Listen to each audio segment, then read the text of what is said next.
देखिएगा, शिक्षक की बाल मनोविज्ञान का ज्ञान क्या आवश्यक है।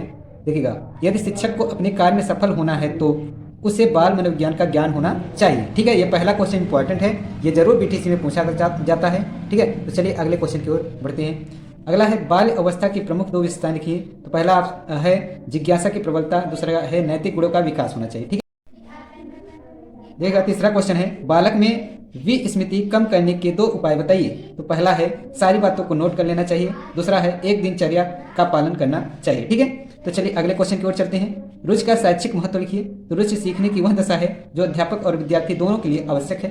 ठीक है, तो चलते हैं 5वें क्वेश्चन की ओर। 5वां क्वेश्चन हमारा कह रखा है कि अधिगम स्थानांतरण संप्रत्यय को स्पष्ट कीजिए। तो इसका उत्तर है शिक्षा में एक विषय के अध्ययन से प्राप्त ज्ञान जब दूसरे विषय के अध्ययन में उपयोगी सिद्ध होता है तो इसे सीखने या विधिगम का स्थानांतरण कहते हैं। ठीक है, तो चलिए अगले क्वेश्चन की ओर चलते हैं। अगला क्वेश्चन है व्यक्तित्व विकास में शिक्षा किस प्रकार प्रभावी है। तो देखिएगा उत्तर है व्यक्ति के व्यक्तित्व का विकास शिक्षा से ही होता है। ठीक है, ये इंपॉर्टेंट क्वेश्चन है, हर वर्ष पूछा जाता है। अगला 7वां नंबर है बुद्धि की कोई एक परिभाषा लिखिए।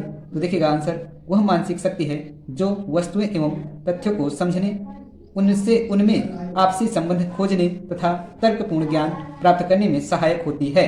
ठीक है, तो चलिए अगले क्वेश्चन की ओर चलते हैं। देखिएगा क्वेश्चन नंबर 8 है सस्यावस्था की प्रमुख 2 विशेषताएं लिखिए। तो देखिएगा प्रमुख विशेषताएं, सीखने की प्रक्रिया इस अवस्था में बच्चों को कुछ भी सिखाया जाता है तो वह बहुत तेजी से सीख जाते हैं। पहला है शारीरिक विकास में तीव्रता, दूसरा है मानसिक क्रियाओं में तीव्रता। ये दोनों आपको क्या है विशेषताएं हैं। ठीक है, तो चलते हैं 9वां क्वेश्चन की ओर। देखिएगा समायोजन क्या है। तो देखिएगा उत्तर क्या है मनोविज्ञान में परस्पर विरोधी अवस्थाओं को संतुलित करने की व्यवहार संबंधी प्रक्रिया को समायोजन कहते हैं। ठीक है, चलिए अगले क्वेश्चन की ओर चलते हैं। 10वां नंबर है व्यक्तित्व की कोई एक परिभाषा लिखिए। तो देखिए उत्तर क्या है व्यक्तित्व एक संरचना है जो आपस में जुड़े व्यवहार, दिमागी और भावनात्मक पैटर्न को इकट्ठा करता है जिसे जिंदगी और पर्यावरण कारक बदलते हैं। ठीक है, चलिए अगला क्वेश्चन चलते हैं। अगला क्वेश्चन हमारा है अधिगम का अर्थ स्पष्ट कीजिए। तो देखिएगा उत्तर है एक व्यापक सतत एवं जीवन प्रयत्न चलने वाली महत्वपूर्ण प्रक्रिया है। ठीक है, तो 12वां क्वेश्चन है देखिएगा कल्पना से आप क्या समझते हैं। देखिएगा वस्तु का प्रत्यक्षीकरण मानव मस्तिष्क में प्रतिमाओं को स्थापित करता है, वही प्रतिमाओं में परिवर्तन करके नवीनता उत्पन्न कर देता है। ठीक है, तो चलिए अगले क्वेश्चन की ओर चलते हैं। संतुलन को कोई एक उदाहरण देकर समझाइए। ठीक है, तो देखिएगा उत्तर है मांग तथा पूर्ति की शक्तियों द्वारा प्राप्त सबसे संतुलन है। ठीक है, चलिए 14वां क्वेश्चन चलते हैं। कह रहा है अधिगमांतरण क्या है।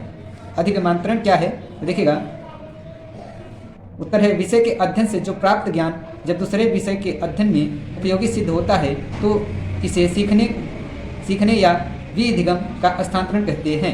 चलिए अगला क्वेश्चन 15वां नंबर शैशवावस्था में शिक्षा का स्वरूप कैसा होना चाहिए। देखिएगा इसमें आपका उत्तर है इस अवस्था में बालक दूसरे पर निर्भर कर रहता है, दूसरे के स्नेह का भूखा रहता है। अतः माता पिता या अध्यापकों को उन्हें मारना या डांटना नहीं चाहिए तथा न ही उन्हें भय दिखाना चाहिए। तो वीडियो अच्छा लगे तो सब्सक्राइब एंड लाइक जरूर करें।